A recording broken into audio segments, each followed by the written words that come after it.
जय गिरिवरधारी जय गोपीजन वल्लभा जय गिरिवरधारी जय यशोदनंदन जय यशोदनंदन ब्रजचनरञ्जन जय यशोदनंदन व्रजजन रंजन यमुनतीर वनचारी यमुनतीर वनचारी Hare Krishna Hare Krishna Hare Krishna Krishna Krishna Hare Hare Hare Rama Rama Rama Hare Hare Hare Krishna Hare Krishna. Thank you very much. त्वमज्ञानतिमिरान्धस्य ज्ञानाञ्जनशलाकया चक्षुरुन्मीलितं येन तस्मै श्रीगुरवे नमः. Oh, I'm sorry. നമ്മൾ ഭാഗവതത്തിനാണ്.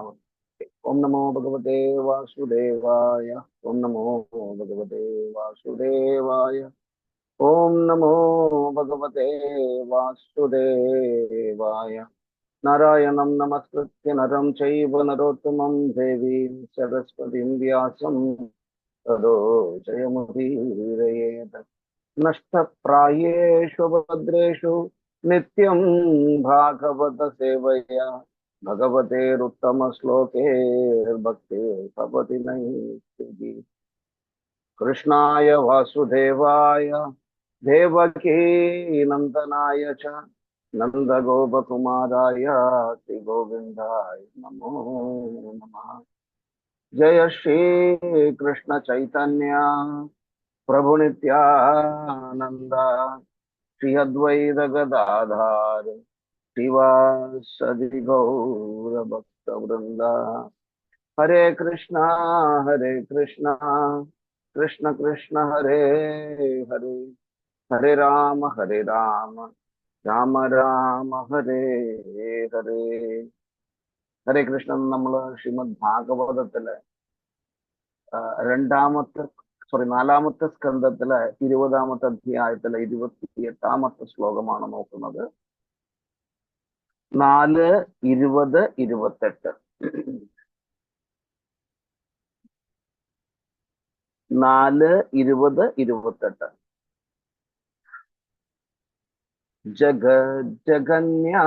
ജഗത് जनन्यां जगदीश वैशसं स्यादेव यत्कर्मणि न समीहितं करोषि फल्ग्वापि उरुदीनवत्सला स एव दिष्णेभिरक्तस्य किं तया. जगज्जनन्यां जगदीश वैशसं स्यादेव यत्कर्मणि न समीहितं करोषि फल्ग्वापि उरुदीनवत्सला स एव दिष्णेभिरक्तस्य किं तया. जगज्जनन्यां जगदीश वैशसं स्यादेव यत्कर्मणि न समीहितं करोषि फल्ग्वापि उरुदीनवत्सला स एव दिष्णेभिरक्तस्य किं तया. हरे कृष्णा. चलिकोलो.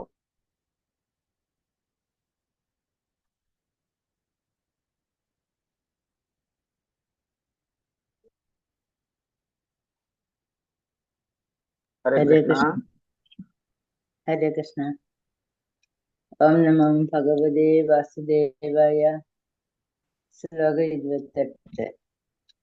जगज्जनन्यां जगदीश वैशसं स्यादेव यत्कर्मणि न समीहितं करोषि फल्गुरुदीनवत्सला स एव दिष्णे अभिदस्य किं दया.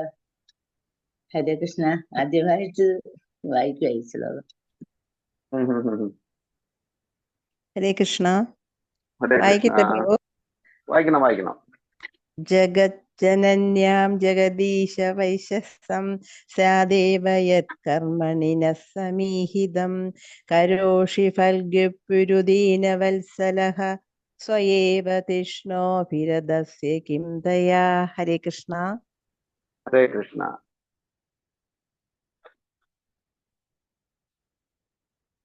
അടുത്ത ആളാരാണ്? ഹരേ കൃഷ്ണ പ്രഭു. ഹരേ കൃഷ്ണ. ഓം നമോ ഭഗവതേ വാസുദേവായ. ജഗജ്ജനന്യാം ജഗദീശ വൈശസം സ്യാദേവ യത്കർമ്മണി ന സമീഹിതം കരോഷി ഫൽഗുപുരുദീന വത്സല സ്വയേവ ധിഷ്ണ്യാഭിരതസ്യ കിം ദയാ. ഹരേ കൃഷ്ണ പ്രഭു. ഹരേ കൃഷ്ണ. ഹരേ കൃഷ്ണ. ഹരേ കൃഷ്ണ മാതാജി. ഓ നമോ ഭഗവതേ വാസുദേവായ. ജഗജ്ജനന്യാം ജഗദീശ വൈശസം സദേവ യത്കർമ്മണി ന സമീഹിതം കരോഷി ഫൽഗുപുരുദീനവത്സലഃ സ്വയേവ ധിഷ്ണേഭിരതസ്യ കിം ദയാ. ഹരേ കൃഷ്ണ. ഹരേ കൃഷ്ണ. ഹരേ കൃഷ്ണ. ഒന്നും കൂടിയും വായിച്ചോളൂ നന്നായിട്ട്. ജഗജ്ജനന്യാം ജഗദീശ വൈശസം സ്യാദേവ യത്കർമ്മണി ന സമീഹിതം കരോഷി ഫൽഗ്വാദി ഉരുദീനവത്സല സയേവ ധിഷ്ണേഭിരതസ്യ കിം ദയാ. നമ്മളൊരു ശ്ലോകം വായിക്കുമ്പോൾ, ഹരേ കൃഷ്ണ മാതാജി, മാതാജിനല്ലാട്ടോ പറയുന്നത്, ഞാൻ ജനറൽ ആയിട്ട് പറയുകയാണ്. നമ്മളൊരു ശ്ലോകം വായിക്കുമ്പോൾ നമുക്കത് കേൾക്കുമ്പോൾ ഒരു ഇമ്പം ഉണ്ടായിരിക്കണം, കേൾക്കുന്നവനും ഒരു ഇമ്പം ഉണ്ടായിരിക്കും. അപ്പൊ ശ്രീമദ് ഭാഗവതം ഇതെന്താന്ന് വെച്ച് കഴിഞ്ഞാൽ അമല പുരാണമാണ്. ഇതിൽ ഒരു മലങ്ങളും ഇല്ല, അതായത് ഒരു തെറ്റുകളും ഇല്ലാത്തതാണ്. നമ്മളത് വായിക്കുന്നതിന്റെ ഫലമായിട്ട് നമ്മൾ ശ്രീമദ് ഭാഗവതം വായിച്ചാൽ മാത്രം മതി. ഒരു ശ്ലോകം വായിച്ചാൽ കൂടെ ആ ശ്ലോകത്തിന് നമ്മൾ മെഡിറ്റേറ്റ് ചെയ്തു കഴിഞ്ഞാൽ നമുക്ക് ഭഗവത് ധാമത്തിൽ പോകാമെന്ന് ആചാര്യന്മാര് പറഞ്ഞിട്ടുണ്ട്. അപ്പൊ ഒരുപാട് കാര്യങ്ങളൊന്നും നമ്മൾ ചെയ്യേണ്ട ആവശ്യമില്ല. ഈ ഒരേ ഒരു ശ്ലോകം, ഏത് ശ്ലോകമാണോ നിങ്ങൾക്ക് ഈസി ആയിട്ട് തോന്നുന്നത്, ആ ശ്ലോകത്തിനെ കുറിച്ച് മാത്രം മെഡിറ്റേറ്റ് ചെയ്തു കഴിഞ്ഞാൽ തീർച്ചയായിട്ടും നിങ്ങൾക്ക് ഭഗവാന്റെ ധാമത്തിലേക്ക് പോകാൻ സാധിക്കും. അപ്പോ ഒരല്പം കൂടെ, ആരും നമ്മൾ യേശുദാസോ അല്ലെങ്കിൽ ചിത്രയോ അല്ലെങ്കിൽ സുജാതയോ ഇവരൊന്നും ആവാൻ നമ്മൾ പറയുന്നില്ല. ഒരല്പം ശ്രദ്ധയോടുകൂടി, നിങ്ങൾക്ക് എല്ലാവർക്കും നല്ലൊരു ട്യൂൺ ഉണ്ട്, നിങ്ങൾക്ക് എല്ലാവർക്കും നന്നായിട്ട് പാടാൻ കഴിയുന്നവരാണ്, ആരും അങ്ങനെ കുറവുള്ളവരൊന്നുമില്ല. ഉണ്ടെങ്കിൽ ഞാൻ മാത്രമേ ഉള്ളൂ ഇതിലിങ്ങനെ കുറവുള്ളൊരു വ്യക്തിയും. അപ്പൊ നിങ്ങളെല്ലാവരും ഒന്നും കൂടി ശ്രദ്ധയോട് കൂടിയിട്ട്, നമ്മളെപ്പോഴും ശ്രീമദ് ഭാഗവതം വായിക്കുമ്പോൾ നമുക്കൊരു ത്വര ഉണ്ടാവണം, അത് മനസ്സിലാക്കണം, എനിക്കിത് മനസ്സിലാക്കണം, ഇത് എന്താണ്. അപ്പൊ നമ്മളിങ്ങനെ കൂടുതൽ എന്താന്ന് വെച്ച് കഴിഞ്ഞാല്, നമ്മൾ പാൽപ്പായസം കഴിക്കുന്ന സമയത്ത്, അല്ലെങ്കിൽ പാലട വെച്ചോളൂ, പാൽപ്പായസം അല്ല പാലടയെ വെച്ചോളൂ, അല്ലെങ്കിൽ നിങ്ങളുടെ ഇഷ്ടമുള്ള ഒരു പ്രഥമൻ വെച്ചോളൂ. നമ്മൾ ആദ്യം കഴിക്കുമ്പോൾ എന്തായിരിക്കും, നമുക്ക് ഭയങ്കര ടേസ്റ്റ് ആയിരിക്കും. പക്ഷെ കുറച്ച് കുറച്ച് കഴിച്ച് നമ്മുടെ വയറ് നിറഞ്ഞു കഴിഞ്ഞാൽ പിന്നെ നമുക്ക് തന്നു കഴിഞ്ഞാൽ അത് തേട്ടിപ്പോകും. പക്ഷെ ശ്രീമദ് ഭാഗവതം അങ്ങനെയല്ല. നമ്മള് ഏതവസ്ഥയിലാണെങ്കിലും ഒരിക്കലും നമുക്കൊരു തികട്ടൽ സംഭവിക്കില്ല. നമുക്ക് വീണ്ടും വീണ്ടും വേണം വേണം വേണം എന്നുള്ള ചിന്ത ഉണ്ടാവുള്ളൂ. അപ്പൊ ഒരല്പം കൂടി ശ്രദ്ധയോട് കൂടിയിട്ട്, അതൊരു ട്യൂണ് തന്നെ ഉണ്ട്. ആ ട്യൂണിൽ നിങ്ങൾ വായിക്കുമ്പോൾ വളരെ ഈസി ആയിരിക്കും നിങ്ങൾക്ക് വായിക്കാൻ, തെറ്റ് സംഭവിക്കില്ല. കാരണം ദീർഘങ്ങളൊക്കെ യഥാസ്ഥാനത്ത് വരും. ഓക്കെ, ഹരേ കൃഷ്ണ. അരഞ്ഞെടുത്ത് ചൊല്ലിക്കോളൂ. ഹരേ കൃഷ്ണ പ്രഭു. ഹരേ കൃഷ്ണ. ഓം നമോ ഭഗവതേ വാസുദേവായ. ജഗജ്ജനന്യാം ജഗദീശ വൈശസം സ്യാദേവ യത്കർമ്മണി ന സമീഹിതം കരോഷി ഫൽഗൂപി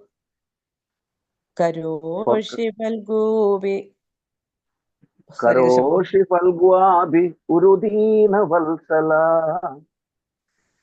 കരോഷി ഉൽഗാബി ഹരേ കൃഷ്ണ. കരോഷി ഫൽഗ്വാഭി, ഫൽഗു അപി, അതിന്റെ ട്രാൻസ്ലേഷനിൽ പോയി നോക്കൂ. കരോഷി ഫൽഗു അബി,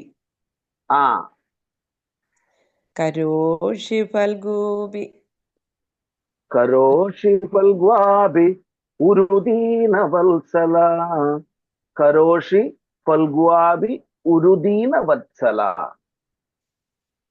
കരോഷി ഫൽഗ്വാദി ഉരുദീന വത്സല സ്വയേവ തിഷ്ണേഭിരതസ്യ കിം ദയ. Very good. അത് നമ്മുടെ സ്ട്രക്ചർ കറക്റ്റ് ആയിട്ട് വരും. ഒന്നുകൂടി വായിച്ചോളൂ. ഹരേ കൃഷ്ണ പ്രഭു, അതൊന്നുകൂടെ ഒന്ന് പറഞ്ഞു. കരോഷി കരോഷി ഫൽഗ്വാബി, ഫൽഗു അബി, അബി ഉരു ദീന വത്സല. അതിനെ പിരിച്ചോളൂ, ആ വേർഡിനെ പിരിച്ചോളൂ. ഫൽഗു അബി ഉരു ദീന വത്സല. അപ്പോ കരോഷി ഫൽഗ്വാബി ഉരുദീന വത്സല കൂട്ടിച്ചേർക്കുമ്പോ ഫൽഗു അബി ഉരു ദീന വത്സല. ഹരേ കൃഷ്ണ. ജഗജ്ജനന്യാം ജഗദീശ വൈശസം സ്യാദേവ യത്കർമ്മണി ന സമീഹിതം കരോഷി ഫൽഗ്വാദി ഉരുദീന വത്സലഃ സ്വയേവ തിഷ്ണേഭിരതസ്യ കിം ദയാ. Hare Krishna. Very good, very good. Hare Krishna.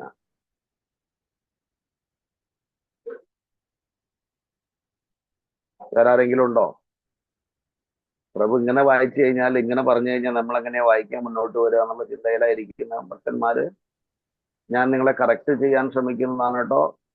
ഹരേ കൃഷ്ണ പ്രഭു. ഓം ഹരേ നമോ ഭഗവതേ വാസുദേവായ. ജഗജനന്യാം ജഗദീശ വൈശസം സാദേവ യത്കർമ്മണി നാം സമീഹിതം കരോഷി ഫൽഗു ഊരുദീന വത്സല കരോഷി ഫൽഗ്വാബി ഉരുദീന വത്സല, കരോഷി ഫൽഗു അബി ഉരുദീന വത്സല. കരോഷി ഫൽഗു അബി ഊരുദീന വത്സല. ഉരുദീന നമ്മള് ഉരുദീന വത്സല എന്നുള്ളത്. ഊരുദീന വത്സല എന്ന് വെച്ചാൽ അതിന്റെ അർത്ഥം കംപ്ലീറ്റ് മാറും. ഉരുദീന വത്സല. ഹരേ കൃഷ്ണ പ്രഭു. കരോഷി ഫൽഗു അബി ആണോ പ്രഭു? ഉരുദീന വത്സല സ്വയേവ ദീക്ഷണ്യ അഭിതസ്യ കിം ദയാ. ഹരേ കൃഷ്ണ പ്രഭു. ശരിയായ പ്രഭു? ഹരേ കൃഷ്ണ. മൂന്നാമത്തെ ലൈനില് കരോഷി ഫൽഗ്വാബി ഉരുദീന വത്സല, കരോഷി ഫൽഗ്വാബി ഉരുദീന വത്സല എന്നാണ് വരുന്നത്. അത് അതിനെ വീണ്ടും നിങ്ങൾ സംശയങ്ങൾ ഉണ്ടാവുകയാണെങ്കിൽ ഉടനെ തന്നെ ആ വേർഡ് ടു വേർഡ് മീനിങ് കൊടുത്തിട്ടുണ്ട്, അർത്ഥം കൊടുത്തിട്ടുണ്ട്. അർത്ഥത്തിൽ നോക്കി വായിക്കുമ്പോൾ തെറ്റുണ്ടാവില്ല. അപ്പൊ നിങ്ങൾക്ക് കണ്ടിന്യൂസ് ആയിട്ടുള്ള ആ വാക്കുകൾ കിട്ടും ചെയ്യും. അത് നിങ്ങൾ കൂട്ടിച്ചേർത്താൽ മതി. ഫൽഗു അബി ഉരുദീന വത്സല. അപ്പൊ ഫൽഗു അബി ഉരുദീന വത്സല എന്ന് വരും. ഫൽഗു അബി ഉരുദീന വത്സല എന്ന് വന്നുള്ളൂ. കരോഷി ഫൽഗു അബി ഉരുദീന വത്സല, ഉരുദീന വത്സല. ഹരേ കൃഷ്ണ. ഹരേ കൃഷ്ണ.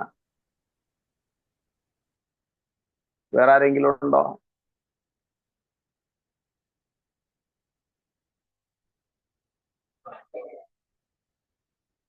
എല്ലാവരും ഭയന്നു പോയി എന്നുണ്ടെങ്കിൽ ഓക്കെ, സോറി കേട്ടോ. ഞാൻ നിങ്ങളെ ആരും ഭയപ്പെടുത്താനോ അതിനു വേണ്ടിയിട്ട് പറഞ്ഞതല്ല. ശ്രീമദ് ഭാഗവതം നമ്മൾ വായിക്കുന്ന മാത്രയില് ഇതിനൊരു ഇൻബിൽറ്റ് ലിറിക്സ് ഇരിക്കുന്നുണ്ട്. ഈ ശ്രീമദ് ഭാഗവതം ഒരു മീറ്റർ ഉണ്ട്, അതിനെ ഛന്ദസ് എന്ന് പറയും. അത് ഓരോ ശ്ലോകത്തിനും നമുക്ക് കാണാൻ സാധിക്കും. അതായത് മാക്സിമം ഇതിൽ 3 തരത്തിലാണ് വരുന്നത്. ഒന്ന് വളരെ സിമ്പിളായിട്ട് ചൊല്ലാൻ സാധിക്കും നമുക്ക്. അടുത്തത് വന്നിട്ട് കുറച്ച് ലിറിക്കലായിട്ട് ഇതേമാതിരി ഒരു ശ്ലോകം ചൊല്ലണം. ചില ശ്ലോകങ്ങൾ നമ്മൾ എങ്ങനെയാണോ ബ്രഹ്മസംഹിത ചൊല്ലുന്നത്, ഈശ്വര പരമാ കൃഷ്ണ സച്ചിദാനന്ദ വിഗ്രഹ അനാദിരാദിർ ഗോവിന്ദ സർവകാരണ കാരണം, ആ ഒരു ട്യൂണിൽ വരും. ഇത് വേറൊരു ട്യൂണാണ്. ജഗജ്ജനന്യാം ജഗദീശ വൈശസം സ്യാദേവ യത്കർമ്മണിനക്തമീഹിതം കരോഷി ഫൽഗ്വാഭി ഉരുദീന വത്സല. കരോഷി ഫൽഗ്വാഭി ഉരുദീന, ദീന എന്നുണ്ട് അവിടെ ഒരു ദീർഘമുള്ളത് കൊണ്ട് ആ മീറ്റർ കറക്റ്റ് ആവും. കരോഷി ഫൽഗ്വാഭി ഉരുദീന വത്സല സയേവ ദിഷ്ണേ വിരദസ്യ കിം തയാ. ഇതൊരു ട്യൂണ്. അപ്പൊ ഈ 3 ട്യൂണാണ് മെയിൻ ആയിട്ട് ഇതിലുള്ളത്. ചിലവര് ട്യൂണോട് കൂടിയിട്ട് ചൊല്ലും, ചിലവർ അവരുടെ കഴിവിനനുസരിച്ച് ചൊല്ലും. പക്ഷെ നമ്മൾ നിങ്ങളോട് പറയുന്നു, ട്യൂണോട് ചൊല്ലിക്കഴിഞ്ഞാൽ കേൾക്കുന്നവർക്ക് ഒരു ഇമ്പം ഉണ്ടാവുന്നു. അല്ലാതെ നിങ്ങളുടെ തെറ്റുകളോ അല്ലെങ്കിൽ അതോ കണ്ടുപിടിക്കാനല്ല. ശ്രീമദ് ഭാഗവതം നിങ്ങൾ എങ്ങനെ വായിച്ചു കഴിഞ്ഞാലും അതിന് ഫലമുണ്ട്.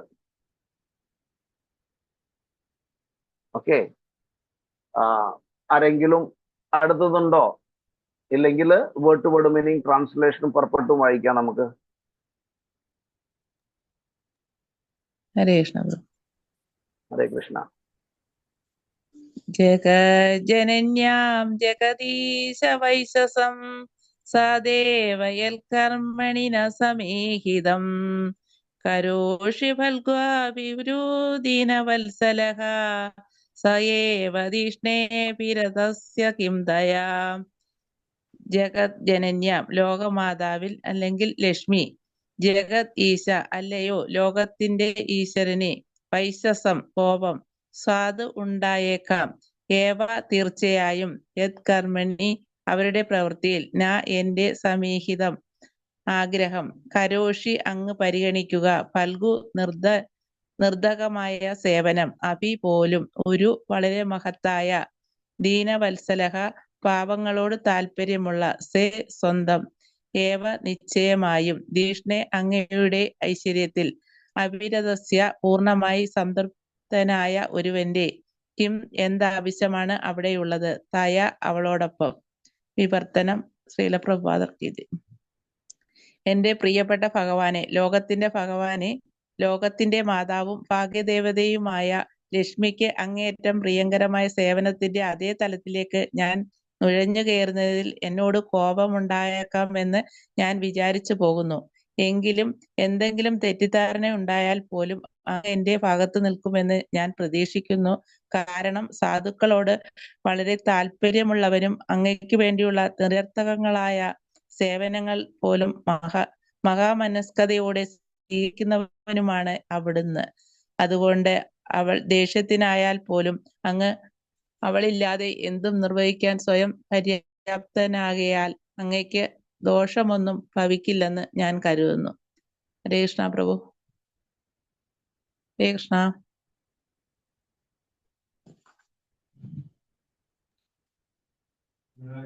ഹരേ കൃഷ്ണ. ഹരേ കൃഷ്ണ പ്രഭു. പർപ്പട്ടും വായിച്ചോളൂ മാതാജി, പർപ്പട്ടും വായിച്ചോളൂ. ഹരേ കൃഷ്ണ. ലക്ഷ്മി മാതാവ്, ഭാഗ്യത്തിന്റെ ദേവത, ഭഗവാൻ നാരായണന്റെ സരോജപാദങ്ങൾ സദാ തലോടുന്നവളാണെന്ന് സകല ലോകങ്ങൾക്കും അറിയാം. ഭഗവാന്റെ എല്ലാ കാര്യങ്ങളിലും തികഞ്ഞ ശ്രദ്ധ പതിക്കുന്ന അവൾ ആദർശവതിയായ മാതൃകാ പത്നിയാണ്. അവൾ അദ്ദേഹത്തിന്റെ പാദപങ്കജങ്ങളുടെ കാര്യത്തിൽ മാത്രമല്ല എല്ലാ ഗൃഹകാര്യങ്ങളിലും ജാഗ്രത പുലർത്തുന്നു. അവൾ അദ്ദേഹത്തിന് വേണ്ടി ഹൃദ്യങ്ങളായ ഭക്ഷണങ്ങൾ പാചകം ചെയ്യുന്നു. അദ്ദേഹം ഭക്ഷിക്കുമ്പോൾ സമീപത്ത് നിന്ന് വിശറി കൊണ്ട് വീശിക്കൊടുക്കുന്നു. മുഖത്ത് ചന്ദന തൈലം പുരട്ടി കൊടുക്കുന്നു.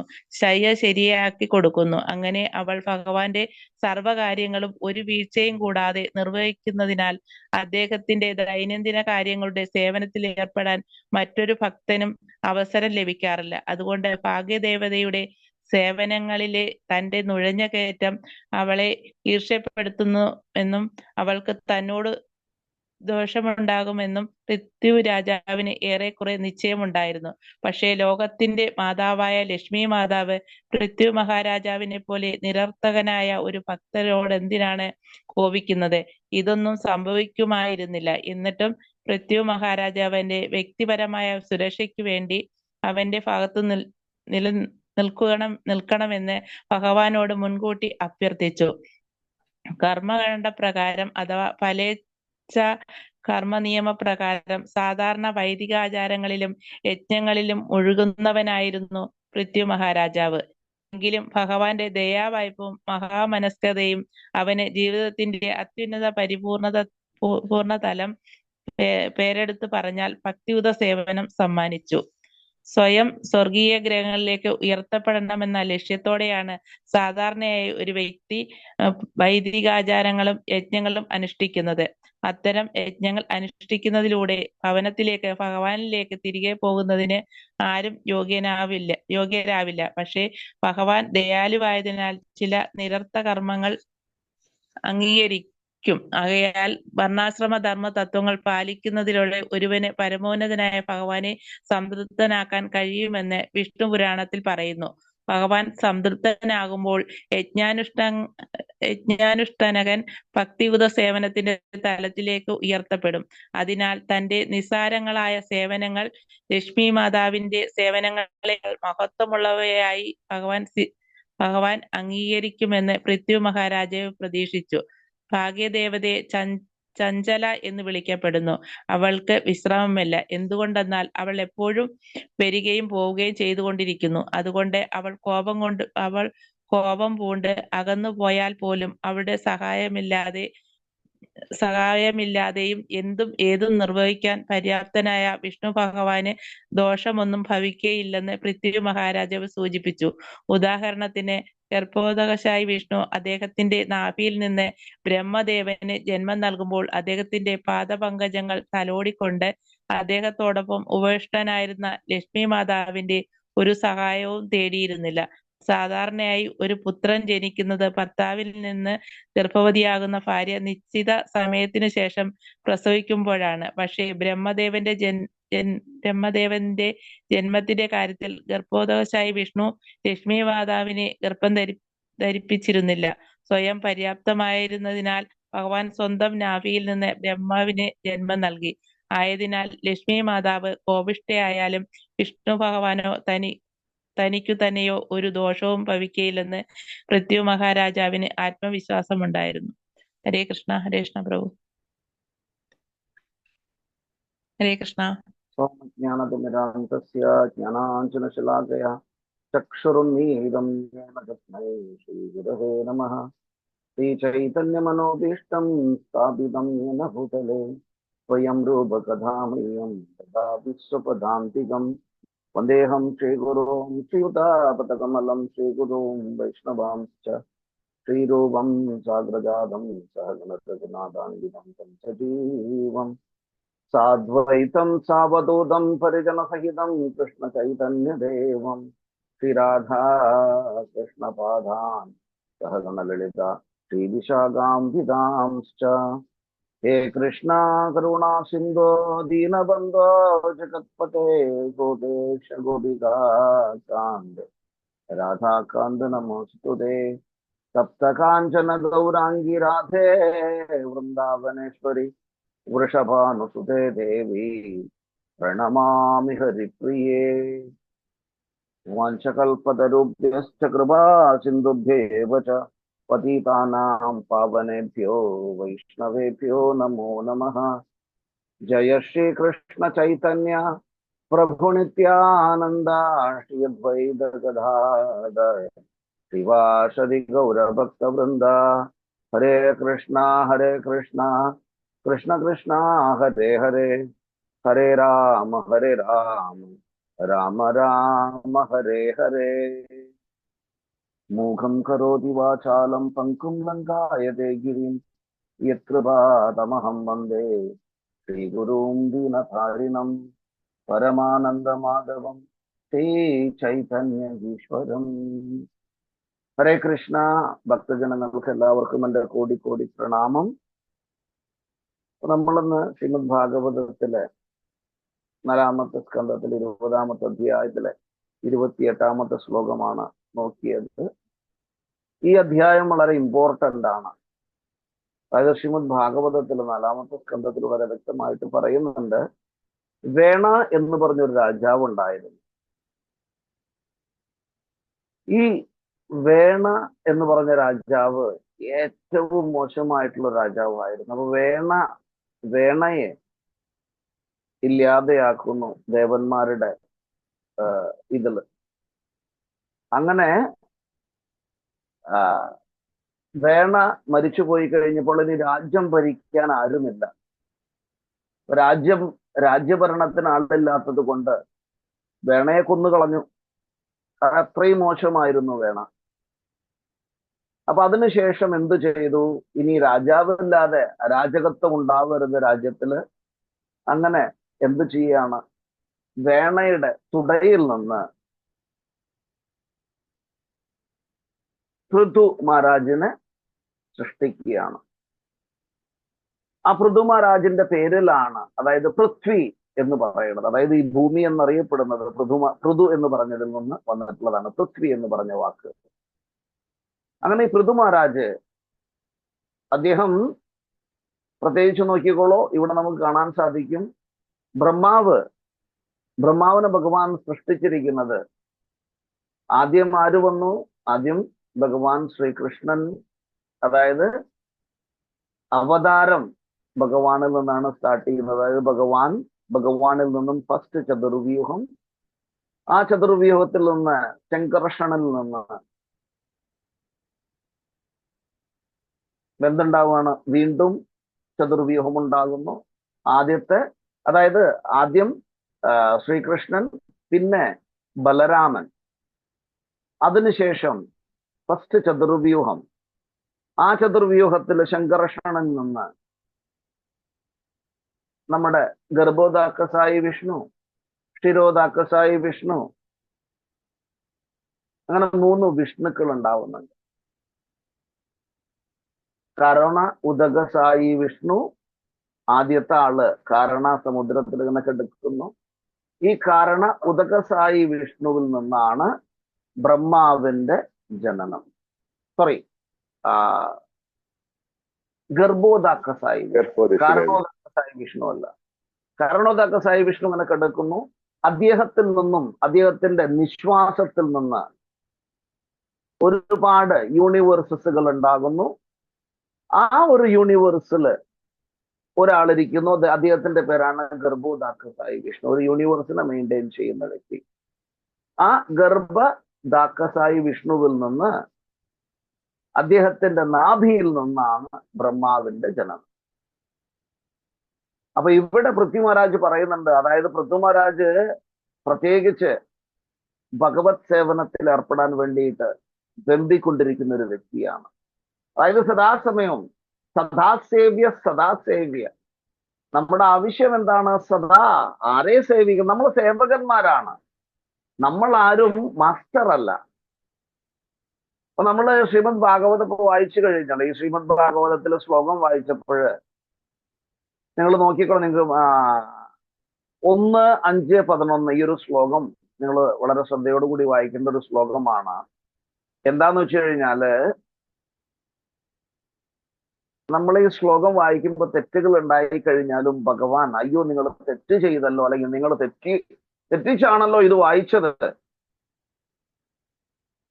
ആയതുകൊണ്ട് ഞാൻ നിങ്ങൾക്ക് പനിഷ്മെന്റ് ചെയ്യുമെന്നൊന്നും പറയുന്നില്ല. ഭഗവാൻ എന്തായോട് പറയണമെന്ന് വെച്ച് കഴിഞ്ഞാല്, തദ്വാഗ്വിസർഗോ ജനതാക വിപ്ലവോ യസ്മിൻ പ്രതിശ്ലോകം അബദ്ധവത്യപി. ഓരോ ശ്ലോകങ്ങളും തെറ്റായിട്ട് വായിച്ചു കഴിഞ്ഞാലും പ്രശ്നമില്ല. അവിടെ നോക്കുന്നത് എന്താണ്? നാമാന്യനന്ദസ്യ യശോങ്കിതാനിയ ഷണ്വന്തി ഗായന്തി ഗൃണന്തി സാധവ. ഇത് 1, 5, 11 ശ്ലോകമാണ്. ഇതിൽ എന്താ പറയണമെന്ന് വെച്ച് കഴിഞ്ഞാൽ, ആർക്കെങ്കിലും ഒരാൾക്ക് ട്രാൻസ്ലേഷൻ ഒന്ന് വായിച്ചു കഴിഞ്ഞാൽ പെട്ടെന്ന് മനസ്സിലാക്കാം നമ്മുടെ മറ്റുള്ളവർക്ക്. എൻ്റെ കയ്യിൽ മലയാളം ഇല്ല കേട്ടോ, അതുകൊണ്ടാണ്, സോറി.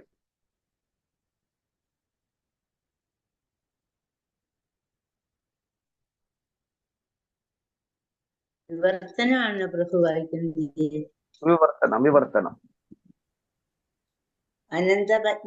അനന്ത പരമ ഭഗവാന്റെ നാമ, യശസ്, രൂപങ്ങൾ, ലീലകൾ തുടങ്ങിയ അതീന്ദ്രിയ മഹാത്മ്യങ്ങളുടെ വിശദ വർണ്ണനകളാൽ സമ്പൂർണമായ ആ സാഹിത്യം ഒരു നവീന സൃഷ്ടിയാകുന്നു. മാത്രവുമല്ല, ഈ ലോകത്തിലെ മാർഗഭ്രംശം സംഭവിച്ച ഈശ്വരഭക്തിയില്ലാത്ത പ്രാണങ്ങളിൽ അതീന്ദ്രിയ പദകോശങ്ങളാൽ സമർത്ഥമായ ആ നൂതന സൃഷ്ടി വിപ്ലവകരമായ സമൂല പരിവർത്തനം നടപ്പിൽ വരുത്തി നേരായ മാർഗത്തിൽ നയിക്കുന്നു. അത്തരം അതീന്ദ്രിയ സാഹിത്യങ്ങൾ അപൂർണമായി രചിക്കപ്പെട്ടവയാണെങ്കിലും പൂർണമായും നിഷ്കാപട്യക്കാരായ പരിശുദ്ധാത്മാക്കൾ അവയെ ശ്രവിക്കുകയും ആലപിക്കുകയും അംഗീകരിക്കുകയും ചെയ്യുന്നു. അതായത് ഹരേ കൃഷ്ണ മാതാജി, താങ്ക് യു മാതാജി. ഇവിടെ എന്താ പറയണമെന്ന് വെച്ച് കഴിഞ്ഞാൽ, ഇപ്പൊ ഞാൻ പറഞ്ഞിട്ടുണ്ടായിരുന്നു ശ്രീമദ് ഭാഗവതം നിങ്ങൾ വായിക്കുമ്പോൾ ഒന്ന് ട്യൂണിലോട് കൂടി വായിക്കുമെന്ന്. ഇപ്പൊ ട്യൂണ് തെറ്റിക്കഴിഞ്ഞാൽ എന്താണ് സംഭവിക്കുന്നത്? ഒന്നും സംഭവിക്കില്ല. കാരണം ആരാണോ ഇത് കേൾക്കുന്നത്, ആരാണോ ശ്രദ്ധയോടുകൂടി ഇത് കേൾക്കുന്നത്, ഇത് ശ്രദ്ധയോടുകൂടി കേൾക്കുന്നത് ആരാന്ന് വെച്ചാൽ എന്ത് തെറ്റ് ചൊല്ലിക്കഴിഞ്ഞാലും ശ്രദ്ധയോടുകൂടി ഇത് ഭഗവത് ഭക്തന്മാർ കേട്ടുകൊണ്ടിരിക്കും. അപ്പൊ ആ തെറ്റിന് അവരവിടെ എടുക്കില്ല. അവരെടുക്കുന്നത് എന്താണ് അതിന്റെ അന്തസത്ത എന്ന് മാത്രമേ എടുക്കുള്ളൂ. അതുകൊണ്ടാണ് പറയണത് തദ്വാക് വിസർഗോ ജനതാക വിപ്ലവോ യസ്മിൻ പ്രതി ശ്ലോകം അബദ്ധവത്യപി. അബദ്ധവത്യപി എന്നാണ് പറയണത്. അപ്പൊ എന്താ സംഭവിക്കുന്നത്? നമ്മൾ തെറ്റായിട്ട് ചൊല്ലിയെങ്കിലും ഒരു പ്രശ്നവും സംഭവിക്കില്ല. കാരണം ഭഗവാന്റെ നാമത്തില് നമുക്കറിയാം, അവർ കഥ കേട്ടിട്ടുണ്ട് എപ്പോഴും അല്ലെ? നിങ്ങൾ വാത്മീകിയുടെ കഥ കേട്ടിട്ടുണ്ടായിരിക്കും. വാത്മീകിക്ക് രാമൻ എന്ന് ഡയറക്റ്റ് ആയിട്ട് ചൊല്ലാൻ പറഞ്ഞു കൊടുത്തില്ല. വാത്മീകിയോട് പറഞ്ഞത് മര മര മര മര മര മര മര മര മര എന്നാണ് ചൊല്ലാൻ പറഞ്ഞത് ആദ്യം. മര. കാരണം മര്യാദ പുരുഷോത്തമനായിട്ടുള്ള ശ്രീരാമന്റെ നാമം ചൊല്ലണമെങ്കിൽ കുറച്ച് ക്വാളിഫിക്കേഷൻ വേണം. ആ ക്വാളിഫിക്കേഷൻ ഇല്ലാത്തത് കൊണ്ട് ആ ക്വാളിഫിക്കേഷൻ വരുത്താൻ വേണ്ടിയിട്ട് അദ്ദേഹത്തിനോട് പറഞ്ഞു മര മര മര മര മരാമ. അത് ഗ്രാജുവലി രാമ രാമ രാമ രാമ രാമനായി തീരും. മര പോയിട്ടത് രാമ രാമ രാമ രാമ രാമ രാമ രാമ എന്നായി തീരും. അപ്പൊ ഇതാണ് ഭക്തന്മാരുടെ മെന്റാലിറ്റി. അവര് നമ്മുടെ തെറ്റുകളൊന്നും കാണാൻ ശ്രമിക്കില്ല. അതിന്റെ അന്തസത്ത എന്താണെന്ന് മാത്രമേ നോക്കുന്നുള്ളൂ. അപ്പൊ നിങ്ങൾ ധൈര്യപൂർവ്വം എവിടെ പോയി കഴിഞ്ഞാലും ശ്ലോകം അങ്ങോട്ട് ചെല്ലിക്കണം. പക്ഷെ ശ്രദ്ധ അത് അത്യാവശ്യമാണ്. ഇവിടെ അതും പറയുന്നുണ്ട്. എന്താണ് പറയണമെന്ന് വെച്ച് കഴിഞ്ഞാല് ശൃണ്വന്തി ഗായന്തി ഗണന്തി സാധവഃ. പക്ഷെ അതിലൊരു കാര്യം എന്താന്ന് വെച്ചാൽ നമ്മുടെ ഭക്തിയുടെ സ്റ്റാർട്ടിങ് പോയിന്റ് ശ്രദ്ധയാണ്. ശ്രദ്ധ എന്ന് വെച്ച് കഴിഞ്ഞാല് സാധാരണ ശ്രദ്ധയല്ല. ശ്രദ്ധ എന്ന് പറഞ്ഞാൽ വിശ്വാസം എന്നാണ് അർത്ഥം. നമ്മുടെ നാട്ടിൽ ശ്രദ്ധിക്കൂ, ഇവിടെ പട്ടിയിട്ടെന്നൊക്കെ എഴുതി വെക്കാറുണ്ട് അല്ലെ? അതല്ല, ആ ശ്രദ്ധയല്ല. ഈ ശ്രദ്ധ എന്ന് വെച്ചാൽ വിശ്വാസം എന്ന അർത്ഥത്തിലാണ് പറയണത്. അപ്പോ നമുക്ക് ഭഗവാനിൽ അതിയായിട്ടുള്ള വിശ്വാസം ഉണ്ടാകുന്നതിന്റെ ഫലമായിട്ട് നമ്മൾ ചൊല്ലുന്നത് തെറ്റാണെങ്കിൽ പോലും ഒരു പ്രശ്നമില്ല. നമുക്ക് ഗുരുവായൂരമ്പലത്തില് നാരായണ ഭട്ടതിരിപ്പാടിന് ഭഗവാൻ ഒരു ലെസൺ പറഞ്ഞു കൊടുത്തിട്ടുണ്ടായിരുന്നു. പൂന്താനത്തിന്റെ ആ മലയാളത്തിൽ രചിച്ചിരുന്ന ആ കാവ്യസംഹാരം തെറ്റുണ്ടോ എന്ന് നാരായണ ഭട്ടതിരിപ്പാടിനോട് പൂന്താനം ചോദിച്ചു. അപ്പൊ നാരായണ ഭട്ടതിരിപ്പാട്, അദ്ദേഹം സംസ്കൃത പണ്ഡിതനാണ്, അദ്ദേഹത്തിന് മലയാളം അദ്ദേഹം അങ്ങനെ ഒന്ന് ആക്ട് ചെയ്തു. എനിക്ക് മലയാളം അറിയില്ലേ, ഞാനത് നമ്മുടെ നാട്ടിലൊക്കെ പോയി കഴിഞ്ഞാൽ കാണാലോ, കുറച്ച് മലയാളം അറിയുന്ന ആളുകൾ പറയാറുണ്ട്. അവര് ഇവിടെ പോയി കഴിഞ്ഞാൽ, അതായത് അമേരിക്കയിലൊക്കെ പോയി വന്നു കഴിഞ്ഞാൽ പിന്നെ അവർ പറയുന്നത് സ്വല്പം കുറച്ച് മലയാളം അറിയും. പക്ഷെ ഇവിടെ പൂന്താനം അത്രയും ശ്രേഷ്ഠനായിട്ടുള്ളൊരു ഭക്തനാണ്. ആ ഭക്തൻ രചിച്ച മലയാളത്തിലുള്ള ആ കാവ്യസംഹാരം അതിന് അതായിരുന്നു കറക്റ്റ് ചെയ്യാൻ വേണ്ടിയിട്ട് അദ്ദേഹം റിക്വസ്റ്റ് ചെയ്തപ്പോൾ സാധ്യമല്ലെന്ന് പറഞ്ഞ് നാരായണ ഭട്ടതിരിപ്പാട് ഇമ്മീഡിയറ്റ് ആയിട്ട് സമയമൊന്നും എടുത്തില്ല, ഉടനെ തന്നെ അദ്ദേഹത്തിന് ലെപ്രസി വീണ്ടും ബാധിക്കുകയാണ്. അപ്പോ അന്തസത്തയാണ് മുഖ്യം, അല്ലാതെ വേറൊന്നും അതിൽ മുഖ്യമായിട്ടുള്ള, അതായത് അതിന്റെ അന്തസത്ത നമ്മൾ എങ്ങനെ മനസ്സിലാക്കുന്നു എന്നുള്ളത്. ഇതിനൊരു ഉദാഹരണം നമുക്ക് എപ്പോഴും ഞാൻ പറയാറുള്ളൊരു ഉദാഹരണമാണ് ചൈതന്യ മഹാപ്രഭു ചാതുർമാസ്യത്തില് അദ്ദേഹം സൗത്ത് ഇന്ത്യൻ യാത്ര നടത്തിയിരുന്നു. അതായത് അദ്ദേഹം സൗത്ത് ഇന്ത്യയിൽ വന്ന സമയത്ത് ചാതുർമാസ്യമായിരുന്നു. അപ്പൊ ഈ ചാതുർമാസ്യത്തില് ഭക്തന്മാരെവിടേക്കും പോവില്ല, അവര് എന്ത് ചെയ്യുന്നു, ക്ഷേത്രം എന്ന് പറയും, അവരെവിടെയാണോ വിസിറ്റ് ചെയ്യുന്നത് ആ ക്ഷേത്രങ്ങളിൽ നിൽക്കും, പിന്നെ യാത്ര ചെയ്യില്ല. എന്താന്ന് വെച്ച് കഴിഞ്ഞാൽ പഴയ കാലത്തൊക്കെ ഇന്നത്തെ മാതിരി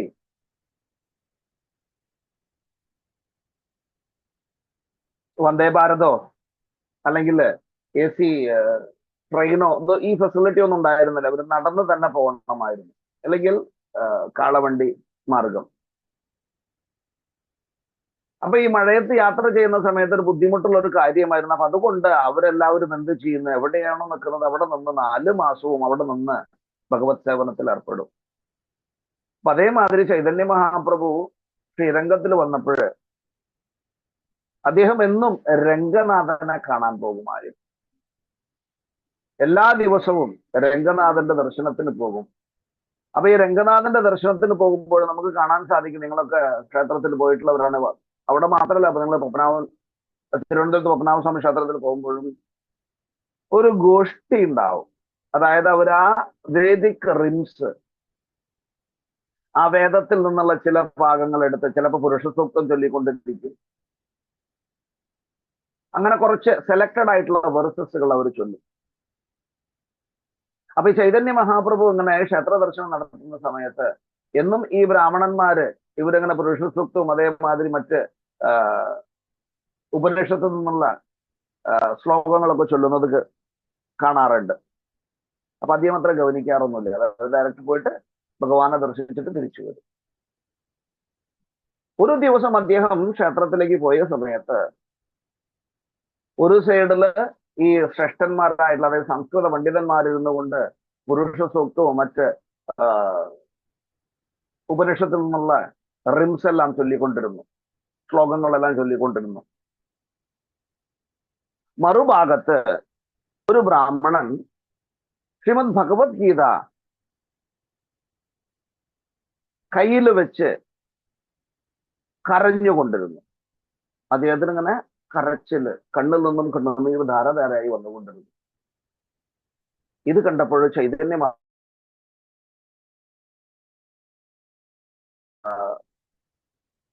അട്രാക്ഷൻ തോന്നി, എന്താണ് കാരണം എന്നറിയാനുള്ളത്.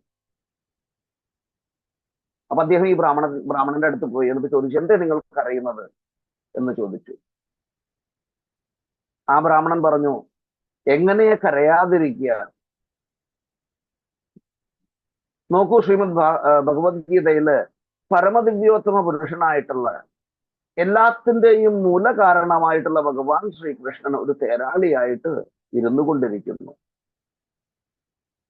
തേരാളിയല്ല, തേരോട്ടുന്നവനായിട്ട് ഇരുന്നു കൊണ്ടിരിക്കുന്നു. തൊട്ടപ്പുറത്ത് അർജുനൻ നിന്നുകൊണ്ട് ഭഗവാനെ തൻ്റെ പാദത്തിലെ തള്ളവിരൽ കൊണ്ട് ഇങ്ങനെ എന്ത് ചെയ്യുന്നുണ്ട്, ചവിട്ടുന്നുണ്ട്, അല്ലെങ്കിൽ